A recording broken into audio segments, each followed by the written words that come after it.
కరీంనగర్ లో ఎంపీ బండి సంజయ్ మాట్లాడుతున్నారు. లైవ్ లో చూద్దాం. All India institute of medical science ఉండే దేశంలో 7 ఉండే కాంగ్రెస్ పార్టీ హయాంలో ఇవాళ బీబీ నగర్ తో పాటు దాదాపు 30 ఎయిమ్స్ నిర్మిస్తాం. మనం మెడికల్ కాలేజ్ 387 మెడికల్ కాలేజ్ ఉండే వాళ్ళ 780 మెడికల్ కాలేజీలు అయినాయి.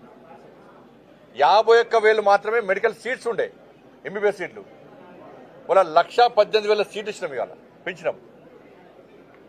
31,000 పీజీ సీట్లు ఉండే వాళ్ళ 71,000 పీజీ సీట్లు పెంచినాం. అంటే ఇంకా డాక్టర్స్ తయారంటే దేశానికి అవసరం ఉందని చెప్పి మనం చెప్పే ప్రయత్నం చేస్తున్నాం. కాబట్టి నేను మళ్ళీ రాష్ట్ర ప్రభుత్వం విజ్ఞప్తి చేస్తున్నా. కేంద్ర ప్రభుత్వం నిధులు ఇచ్చింది, నిర్మాణాలు చేపట్టింది, అన్ని రకాల సౌకర్యాలు ఏర్పడిస్తున్నది. దాన్ని మెయింటైన్ చేసిన బాధ్యత రాష్ట్ర ప్రభుత్వం కాబట్టి చేయాల్సిందిగా కోరుతా ఉన్నాను. దాంతోపాటు బంజారాహిల్స్ పెద్దమ్మ గుడి తెలంగాణ రాష్ట్రంలో కాంగ్రెస్ పార్టీ అధికారంలోకి వచ్చిన తర్వాత పూర్తిగా అన్ని ప్రాంతాలలో దేవాలయాల మీద దాడులు విపరీతంగా పెరిగినాయి. ఒక దేవాలయం మీద దాడి మర్చిపోకముందే ఇంకో దేవాలయం మీద దాడి జరుగుతూ ఉన్నది. ఎవరికి అడ్డురాని ప్రజలందరూ ఆరాధ్య దైవంగా భావించి ప్రతి సంవత్సరం బోనాల పండుగ నిర్వహించుకునేటువంటి బంజారాహిల్స్ పెద్దమ్మ గుడిని కూల్చాల్సిన అవసరం ఏమొచ్చింది? వాళ్ళ ప్రభుత్వానికి అధికారులకు భయం లేదు. భయం చూపడతాం మేము కూడా. ప్రభుత్వానికి హిందూ దేవాలయాన్ని కూల్స్తే ఏ విధంగా పరిణామాలు ఉత్పన్నమవుతాయో ఇలా బంజారాహిల్స్ పెద్దమ్మ గుడి కూడట్టిరు కదా. ఇలా హిందూ సమాజం అంతా ఒకటైంది. వేలాది మంది యువకులు ఇలా బంజారాహిల్స్ పెద్దమ్మ గుడి కోసం ఉద్యమం చేయడానికి సిద్ధంగా ఉన్నారు. ఇవాళ ప్రభుత్వం సమాధానం చెప్పాలి. ఎవరైతే గుడిని కూల్చారో ఫస్ట్ అధికారి సస్పెండ్ చేయండి. ఫస్ట్ ఆ అధికారిని సస్పెండ్ చేస్తేనే మేము ఆలోచిస్తాం. అరే ఇదే ఇంకా వేరే మతాలకు సంబంధించి కూర్చోద్దాము మీకుందా? రోడ్డుకు అడ్డంగా ఈ తెలంగాణ రాష్ట్రంలో ఎన్ని దేవాలయాలు ఉన్నాయి, ఎన్ని మసీదులు ఉన్నాయి, ఎన్ని చర్చిలు ఉన్నాయి? మేము ఇతర మతస్థులు కూర్చోమని అంటలేము. అరే హిందూ దేవాలయాలే ప్రాణం కోసం ఎందుకు కూర్చున్నారు? ఇవాళ ఓలికి బోనాల పండుగను పవిత్రంగా జరుపుకుంటున్నారు. భాగ్యనగరంతో పండుగ వాతావరణం ఉంది. ఈ పరిస్థితిలో కావాలని కుట్రలు చేసి వాళ్ళ పెద్దమ్మ గుడిని కూల్చడము ఇది ఎంతవరకు కరెక్ట్? అంటే జూబ్లీస్ ఎలక్షన్స్ ఉన్నాయి. ఇప్పటికే కాంగ్రెస్ వాళ్ళు అంటున్నారు అలా ముస్లింస్ 22% ఉన్నారు, 30% ఉన్నారు. కాబట్టి వాళ్ళ ఓట్లు రావాలంటే పెద్దమ్మ గుడిని కూల్చాలి. మీరు గుర్తుంచుకోండి బిడ్డ, జూబ్లీస్ లో హిందువులందరూ ఓటు బ్యాంక్ మారుతారు. నేను రాష్ట్ర ముఖ్యమంత్రి గారికి చెప్తున్నాను, మీరు 20% ముస్లిం ఓటు బ్యాంక్ కోసం మీరు ప్రయత్నం చేస్తున్నారు. ఆ కుట్రలో భాగమే, రాష్ట్ర ప్రభుత్వ కుట్రలో భాగమే ఇలా బంజారాహిల్స్ పెద్దమ్మ గుడిని కూల్చిరు. వాళ్ళ కేవలం జూబ్లీస్ లో ఒక వర్గం ఓట్ల కోసం, ఆ వర్గం ఓట్ల ద్వారా గెలవడానికే వాళ్ళ పెద్దమ్మ గుడి కూల్చారు. ఎంత ధైర్యం ఉండాలి మీకు, ఎంత దమ్ము ఉండాలి మీకు పెద్దమ్మ కూల్చడానికి? ఎస్ మేం చేస్తాం. ఇవాళ 80% ఉన్న హిందువుల ఓటు బ్యాంక్ మారుస్తాం. మేము ఈ పెద్దమ్మ గుడి సాక్షి చెప్తున్నాం. మేము 80% ఉన్న హిందువుల ఓటు బ్యాంక్ మారుస్తాం. కాంగ్రెస్ పార్టీ పెద్దమ్మ గుడికి కూల్స్తే ఏ విధంగా గుణపాఠం హిందూ సమాజం చెప్తుందో ఇవాళ చూపడానికి హిందూ సమాజం సిద్ధంగా ఉంది. ఖబర్దార్ నేను రాష్ట్ర ప్రభుత్వం డిమాండ్ హెచ్చరిస్తున్నాను. నేను ఇది మంచి పద్ధతి కాదు. రాష్ట్ర ముఖ్యమంత్రి క్షమాపణ చెప్పాలి. దీని మీద సంబంధిత అధికారులను వెంటనే సస్పెండ్ చేయాలి. ఇది జరగకుండా మాత్రం మిమ్మల్ని క్షమించము. అందుకే ఇవాళ చెప్తున్నారు బీసీ రిజర్వేషన్ చెప్తున్నారు. ఇవాళ నేను అంటున్నా బీసీ కామారెడ్డిలో వీళ్ళు ప్రకటించింది బీసీ డిక్లరేషన్. ఇవాళ జరుగుతున్నది ఏంది? బీసీలకు 5% మాత్రమే ఇచ్చారు, ముస్లింలకు 10% ఇచ్చారు. బీసీలకు 5% ఇచ్చారు. అది కూడా 5% కాదన్న, అంతకుముందే 34% ఉండే స్థానిక ఎన్నికల్లో స్థానిక సంస్థల రిజర్వేషన్ 34% ఉంటే 32% చేసారు. ఇప్పుడు మళ్ళా ఇంకా 2% తగ్గించారు. సరే వాళ్ళు చెప్పేదాని ప్రకారము బీసీలకు ఇచ్చింది 5%, ముస్లింలకు ఇచ్చింది 10%. దీన్ని ముస్లిం డిక్లరేషన్ అంటారా, బీసీ డిక్లరేషన్ అంటారా? చెప్పండి నాకు. 5% బీసీలకు ఇచ్చి 10% ముస్లింలకు ఇస్తే దీన్ని పక్క ముస్లిం డిక్లరేషన్ అంటారు. ఇలా కాంగ్రెస్ పార్టీ కామారెడ్డి వేదికగా ఈ తెలంగాణ రాష్ట్రంలోని హిందువులను బీసీలను దగా చేసింది, మోసం చేసింది. మీరు ఇప్పుడు ఇచ్చేది ముస్లిం డిక్లరేషన్, బీసీ డిక్లరేషన్ కాదు మీరు అమలు చేసేది. మీరు కామారెడ్డిలో ఆ రోజే మేము ముస్లింలకు 10% రిజర్వేషన్ ఇస్తామని చెప్పి కేవలం హిందువులైన బీసీలకు 5% ఇస్తారంటే ఒక్క సీట్ రాకపోతుండే, మీకు ఒక్కరికి గెలవబోతుండే. మీరు అమలు చేసేది ముస్లిం డిక్లరేషన్, బీసీల బూచి పేరుతో ముస్లింలకు న్యాయం చేస్తారు, ముస్లింలకు రిజర్వేషన్ ఇచ్చే ప్రయత్నం చేస్తారు, బీసీలకు అన్యాయం చేస్తారు. సిగ్గు లేకుండా కొన్ని బీసీ సంఘాలు వాళ్ళు ఏ ప్రభుత్వం ఉంటే ప్రభుత్వం కొమ్ము కాస్తారు. ఏ ప్రభుత్వం ఉంటే సిగ్గుండాలి వాళ్ళకి కొంచెం అన్న. బీసీలకు అన్యాయం చేస్తుంది. ఆలోచించండి, మీకు గుండె చేసుకొని దీన్ని ముస్లిం డిక్లరేషన్ అంటారా, దీన్ని బీసీ డిక్లరేషన్ అంటారా? ఇచ్చేది 5%, 20% వాళ్ళని ఉండనుండే, 10% పోతే 32%, 30%, 20% ఉంది, 30% 5%. 5% బీసీలకు ఇచ్చి దీన్ని బీసీ డిక్లరేషన్ అంటారా మీరు? మేము బీసీలో ఉద్ధరిస్తాం, మేము బీసీలను చేస్తామంటున్నారు. ఏం చేసి అలా 5% ఇచ్చి బిచ్చబెడుతురా మాకేమన్నా? కామారెడ్డిలో బీసీ డిక్లరేషన్ అంటారు, మీరు ముస్లిం డిక్లరేషన్ అమలు చేస్తారు. ఇక్కడ దీన్ని ఏం చేయాలి? ఒక ప్లాన్ ప్రకారం ఇవాళ తెలంగాణ రాష్ట్రంలో హిందువులు మెజార్టీ అయిన హిందువులను మైనార్టీగా చూపెట్టే ప్రయత్నం చేస్తున్నారు. 100% ముస్లింలకు రిజర్వేషన్ ఇచ్చి 100% ప్రతి ఒక్కరికి రిజర్వేషన్ ఇచ్చి వాళ్ళ హిందువులను మెజార్టీ అయిన హిందువులను మైనార్టీగా చూపెట్టడానికి కుట్రలో భాగమే కాంగ్రెస్ పార్టీ ఆలోచన.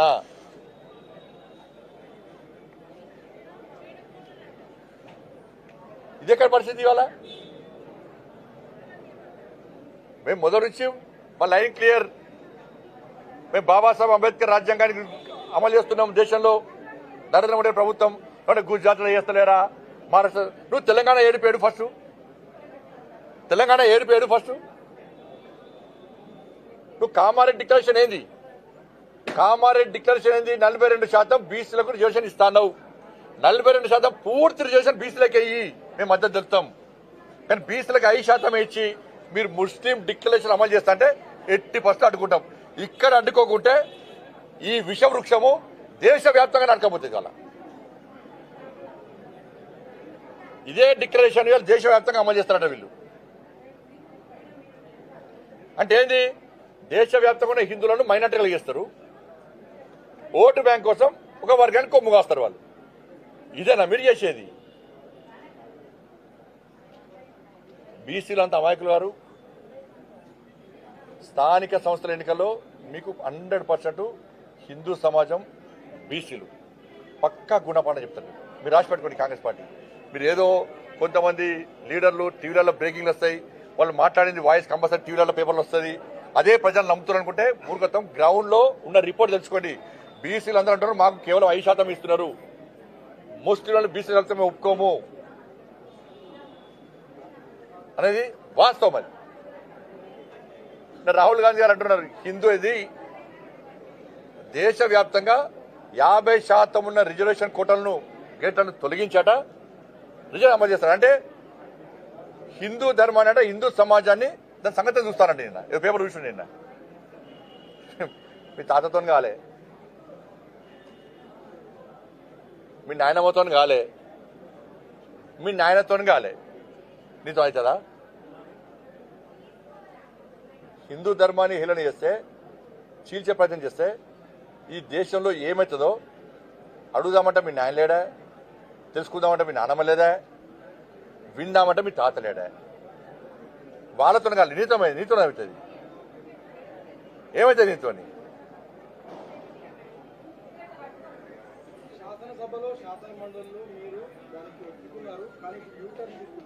ఎవరు ఒప్పుకుంటారన్నా? మా మొదటి నుంచి లైన్ ఇదే. గతంలో రాజశేఖర రెడ్డి గారు 4% రిజర్వేషన్ ఇస్తున్నారని ఇచ్చిరన్న, ముస్లిం బీసీ కలిపిరు. ఇలా ఫైట్ చేసింది ఎవరు? మేమే ఫైట్ చేసిన, లాడీ దెబ్బలు తిన్నాం మేము. ఆ రోజు కేసులనే మా మీద.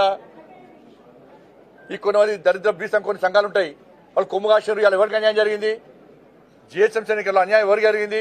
ఏడవైన బీసీ సంఘాలు. మరి ఏడవైన బీసీ సంఘాలు బీసీలకు అన్యాయం జరిగితే ఒక నచ్చాడు, ఒక నచ్చేమంటాడు బీసీలకు అమలు చేస్తుంటే బీజేపీ బీసీలకి 40% ఇవ్వాలని మేమంటున్నాం. మీరు ఇద్దరు బీసీ సంఘాలు అంటున్నాయి. కొన్ని సంఘాలు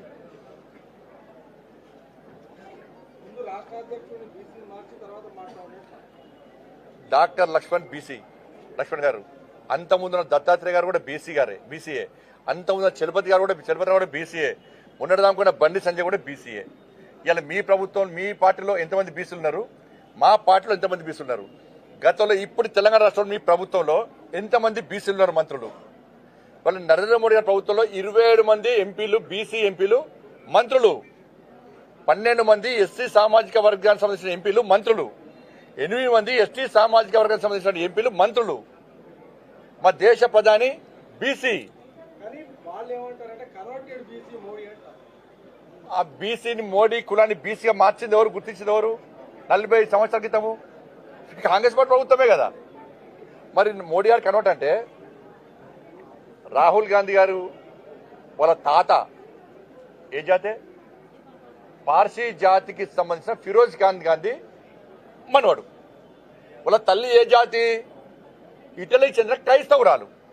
మరి రాహుల్ గాంధీ గారు కన్వర్ట్ క్రిస్టియనా, కన్వర్ట్ ముస్లిమా, కన్వర్టెడ్ హిందువా చెప్పాలి. మోడీ గారు పక్కా హిందూ. మీ కాంగ్రెస్ పార్టీ వాళ్ళని బీసీలో గుర్తించింది, వాళ్ళ కులాన్ని బీసీలో వచ్చింది, పక్కా బీసీ. నేను క్లారిటీ ఇచ్చిన. మరి రాహుల్ గాంధీ గారు కన్వర్టెడ్ క్రిస్టియనా, కన్వర్టెడ్ ముస్లిమా, లేకపోతే హిందువా చెప్పండి. ఏ జాతికి చెందిన వ్యక్తి?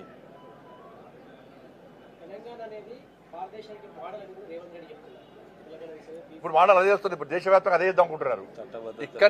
ఇక్కడనే అడ్డుకోకుంటే ఈ విషవృక్షము దేశవ్యాప్తంగా నాడదామని చూస్తున్నారు. కాబట్టి ఇక్కడనే భారతీయ జనతా పార్టీ పక్క అడ్డుకొని తీరుతామేమో.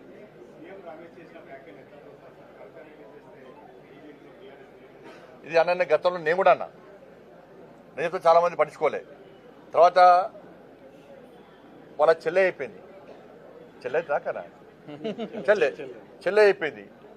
చెల్లె అయిపోయినాక మళ్ళీ ఇప్పుడు ఏమైంది? ఇప్పుడు సీఎం రమేష్ గారు చెప్పారు. ఇవాళ బీఆర్ఎస్ కు వాళ్ళ పార్టీని నడుపుకునేటువంటి సత్తా లేదు. పార్టీని నడుపుకోలేని స్థితిలో బీఆర్ఎస్ పార్టీ ఉంది. పూర్తిగా అవినీతిలో కూరుకుపోయినారు. ఇలా మేం చెప్పడు కాదు, నరేంద్ర మోడీ గారు నిజామాబాద్ బహిరంగ సభలో క్లియర్గా చెప్పాడు. సీఎం రమేష్ గారు చెప్పింది వాస్తవము. అసలు ఇంకో విషయం చెప్తా మీకు. ఇవాళ కేసీఆర్ కొడుకు టికెట్ ఇవ్వలే ఫస్ట్ టైం. కేసీఆర్ కొడుకు కేసీఆర్ గారు టికెట్ ఇవ్వలే. అక్కడ సుధాకర్ గారు పోటీ చేస్తే ఇదే కేసీఆర్ కొడుకు పోయి సీఎం రమేష్ గారిని కలిసి, నాకు మొన్న పార్లమెంట్ కలిసినప్పుడు ఇప్పుడు సీఎం రమేష్ గారికి చెప్తే సీఎం రమేష్ గారు వచ్చి కేసీఆర్ కలిసారు. అరే కేటీఆర్ పోటీ చేస్తారంటే వద్దు అక్కడ గెలవడు అని చెప్పి అన్నారు. అక్కడ కేకే మహేందర్ రెడ్డి గారు గెలుస్తారు, ఈయన గెలవడు అన్నారు. గెలవడు అన్న ఏం చేశారు? సీఎం రమేష్ గారు ఎట్లా ఒప్పించారు? కేసీఆర్ గారు ఒప్పించి సుధాకర్ గారు డ్రా చేయించారు. అప్పుడు పరిస్థితి ఏంది? కేసీఆర్ కొడుకు పరిస్థితి 3 తల షర్టు, రబ్బర్ చెప్పులు, ఆ ఫోటో చూసినాం అయితే అది. అప్పుడు సీఎం రమేష్ గారే ఆర్థిక సాయం చేసిండు. సీఎం రమేష్ గారే ఈ కేసీఆర్ కొడుకు ఆర్థిక సాయం చేసిండు. సీఎం రమేష్ గారు చేసిన ఆర్థిక సాయంతోనే నువ్వు ఎమ్మెల్యే అయినవు. ఇవాళ ఇది ఫ్యాక్ట్. ఇది బీఆర్ఎస్ నడుపుకోలేని స్థితిలో నువ్వు బీజేపీలో విలీనం చేద్దామనుకున్నావు. నరేంద్ర మోడీ గారు నిజామాబాద్ సభ వేదికగా క్లారిటీ ఇచ్చిండు. కేసీఆర్ గారు నారికి వచ్చిండు, నాకు ఆరోగ్యం బాగలేదు, నా కొడుకును ముఖ్యమంత్రి చేస్తా అని చెప్పన్నాడు. నేను క్లియర్గా మాది వారసత్వ రాజకీయాలకు మేము వ్యతిరేకం, మేము ఎట్టి బస్లో దాన్ని సహించము, మేము సపోర్ట్ చేయమని చెప్పి నరేంద్ర మోడీ గారు క్లారిటీగా చెప్పిండు. ఆ రోజు చెప్పిండు, బహిరంగ సభ వేదికగా చెప్పిండు. మేము మొదటి సీఎం రమేష్ గారికి అదే చెప్పారు. ఎందుకంటే వారసత్వ రాజకీయాలకు వ్యతిరేకం, మేము అవినీతికి వ్యతిరేకం. ఇవాళ బీఆర్ఎస్ పార్టీ ఏంది? ఎవరి పార్టీ బీఆర్ఎస్? బిడ్డ, కొడుకు, అల్లుడు, ఇంకా జోరు వర్షాలతో